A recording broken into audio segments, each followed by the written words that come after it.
Welcome to the Mary Mac Show, where we will be talking about your feelings, experiences, and pain following the death of a loved one.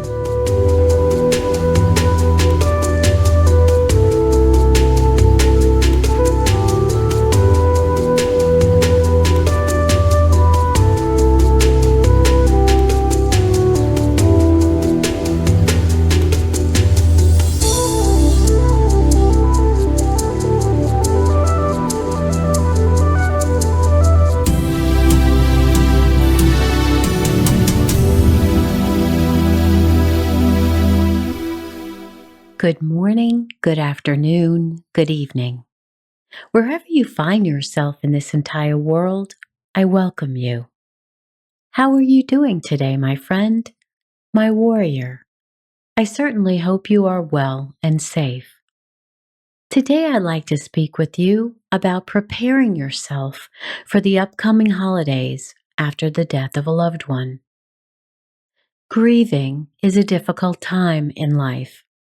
It is the most stressful of all life experiences and life's challenges, especially if you have experienced a spouse, child, or a parent's death. Not that all losses aren't traumatic, don't get me wrong, but some can definitely affect us more than others based upon the relationship you had with your special someone and their manner and age of death.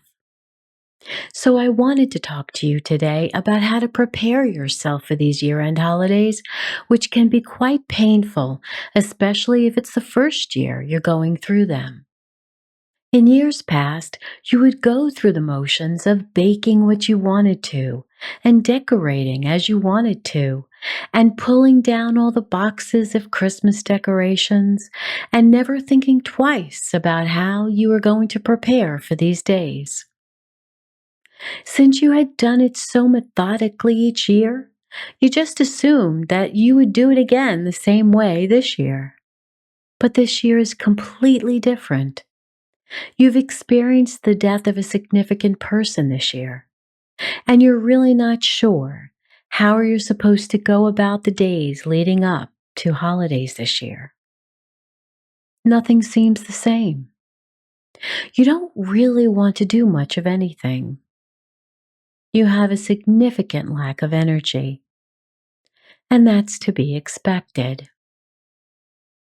Sure, a lot of other people are expecting you to simply act just the same way you did in previous years, but we both know that that's not going to be possible. And even though you really want to put on the mask that you wear a great deal of the time now to get through this difficult number of weeks, you know that to be true to yourself this year, that's just not going to be possible. And how can it be your loved one is no longer with you? Your entire life has been turned upside down. So you've asked yourself, exactly what am I supposed to be doing this year? It definitely won't be the same as in past years. It won't be anything like past years. You may have gotten through other holidays during this past year and you knew how difficult they were. But when you come to Christmas and Hanukkah and the other holidays that we celebrate at the end of the year, including New Year's, this is a completely different situation.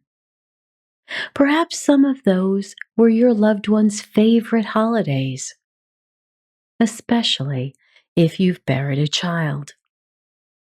Some of the toughest times of the year after you've experienced a loved one's death is from mid November through the end of the year.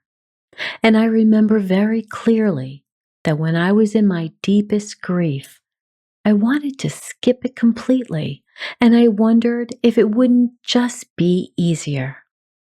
But that wasn't going to be possible because Angela's brothers expected presents, and they deserved them. They deserved Christmas, and they deserved it all because they were still here. And they wanted us to know that they were still here and to not forget about them.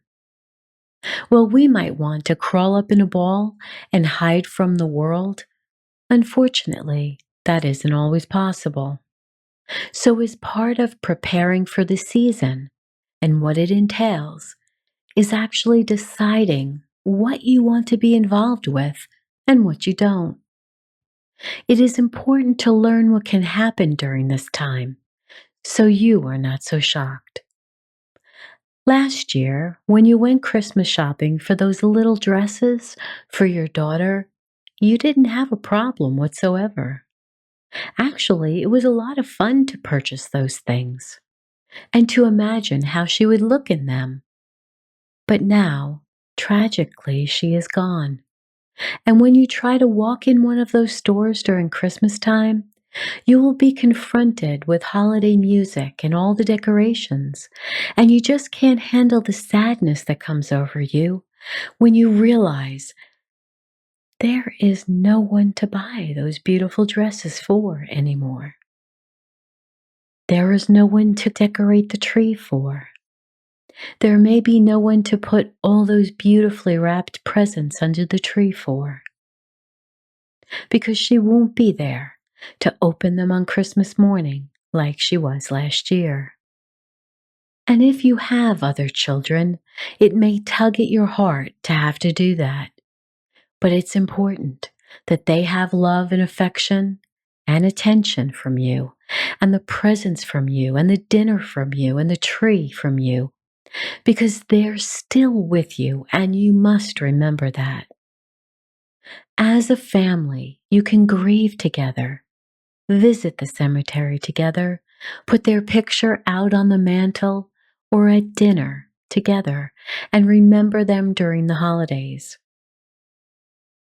When deciding on trees, maybe even a small one to go on its separate table with their framed photo for all the members of the family to put a small ornament or note on the tree just for them.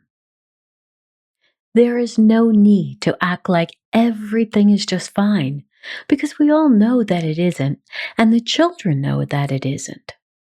They need to talk about their brother or sister. They need to talk about their parent if you've lost a spouse. And they need to talk about their grandparents who they probably miss very much. Don't stifle them from discussing the person whom they loved. Encourage them to write cards and to draw pictures for them, which you can hang on the trees or bring to the cemeteries. There is no doubt that the holidays will be different for you this year, but you must remember to take care of your mental health. Do what you know you are capable of doing, and no more. Do not be guilted into creating a holiday season similar to those in the past. You may not have the emotional and physical strength to do this. So it is imperative that you sit down and think about all the things that you've done in the past and which ones of those you are interested in doing this year. Don't feel guilty that you are paring down your activities. You can only do so much right now. Look at everything that you've done in the past and see if there's anything you can give away to someone else to do. If you decide to have dinner in your home, you might like to recruit someone to set the table for you and decorate your home. Where you might have baked many pies and cakes that everyone loved, perhaps you can assign that chore to another member of the family. You can also have a regular place setting for the loved one who isn't there right now. You might invite guests to bring cards to dinner, written especially for your loved one.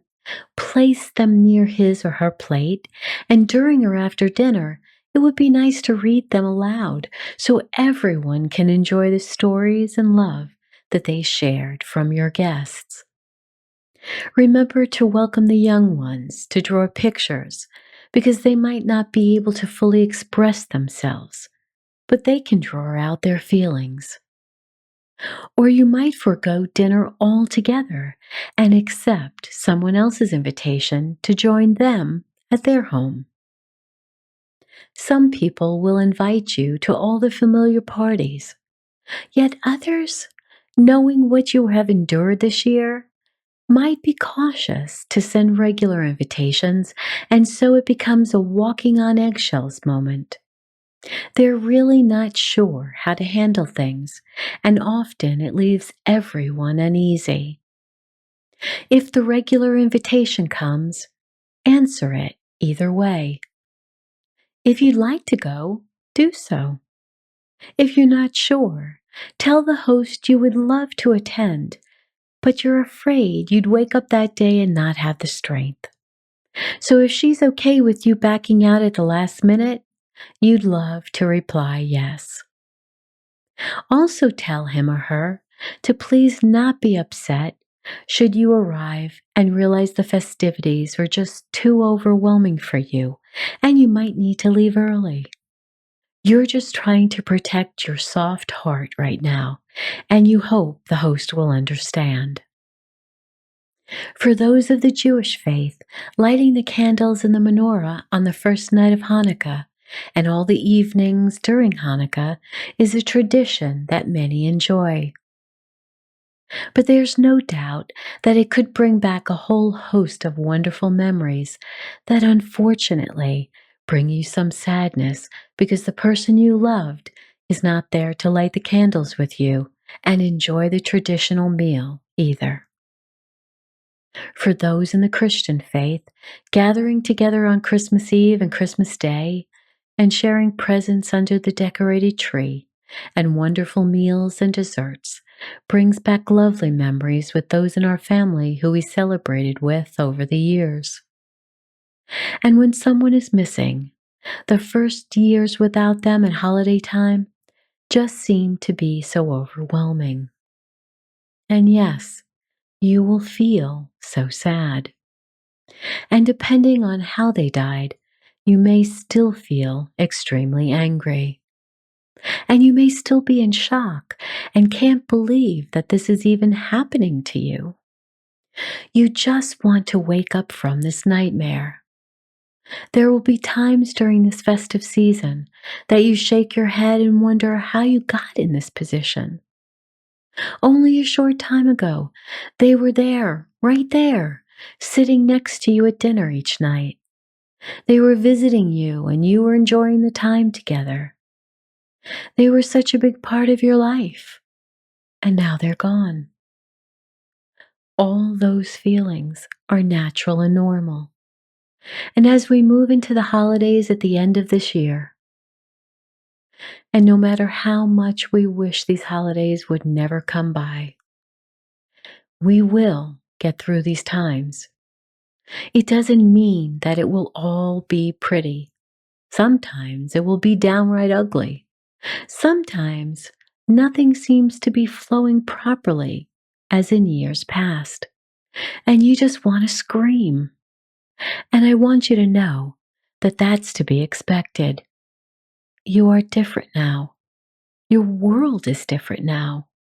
All the people in your world are grieving along with you.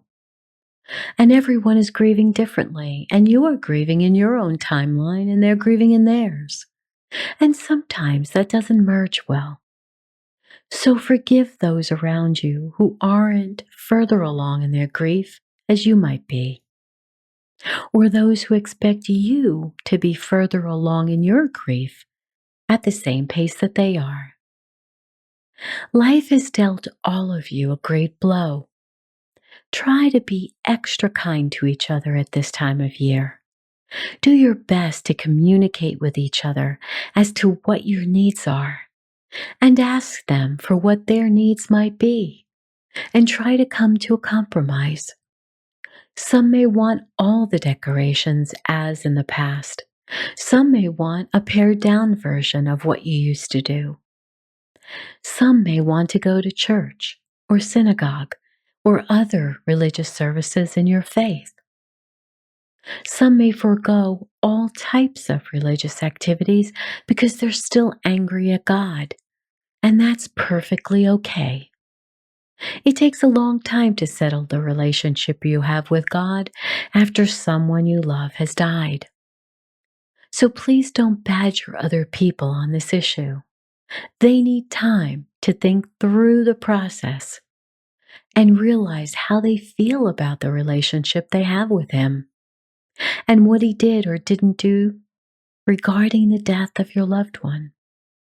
This is perfectly natural. So, my very best wish for you during this season is to seriously consider what you are capable of doing during this time and to make your plans known so there are no surprises to affect you as you move through the season.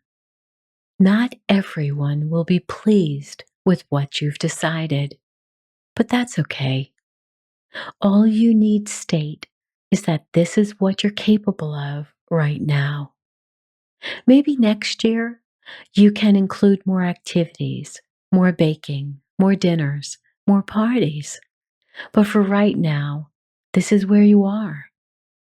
Invite them to take over some of these activities if they so choose, especially if this is so important to them. But for right now, you've decided what your limitations are, and that's important. It is imperative that you be at peace with yourself during this time. It may be a difficult journey for a few months, but I know that you'll come out on the other side. Watch over those in your life who need more care from you right now, especially the elderly and the children. We tend to believe that the elderly can take care of themselves because they may have lived through much grief in their life. But they can be alone and lonely, and especially if they've endured a new loss. They need your love and attention.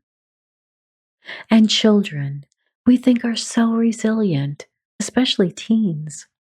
And I don't believe that is necessarily true.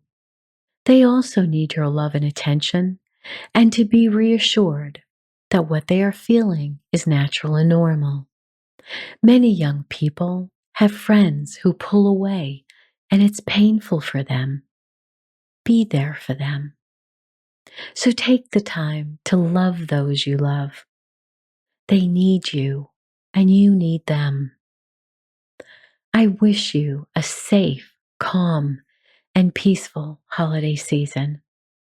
Much love to you, my friend. So now it's time to get up and dance, dance, dance. Wiggle and move your body even if it is in a sitting position. And I know you still think this is crazy, but please just do it for me anyway, okay?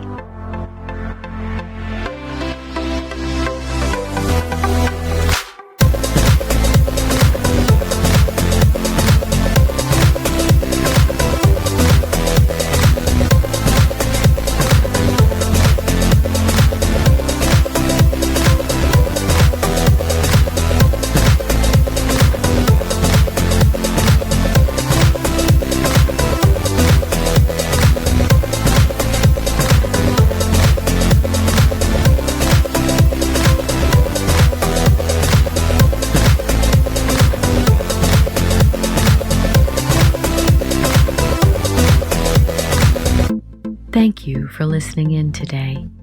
Remember to write 5 things in your journal each night that you are grateful for. Please subscribe to my podcast wherever you listen to me and share with those who may benefit from it. And if you would kindly support my podcast, you'll find info on my site, marymac.info, to do just that. And as always, remember to be happy because you deserve to. I'll speak with you again soon.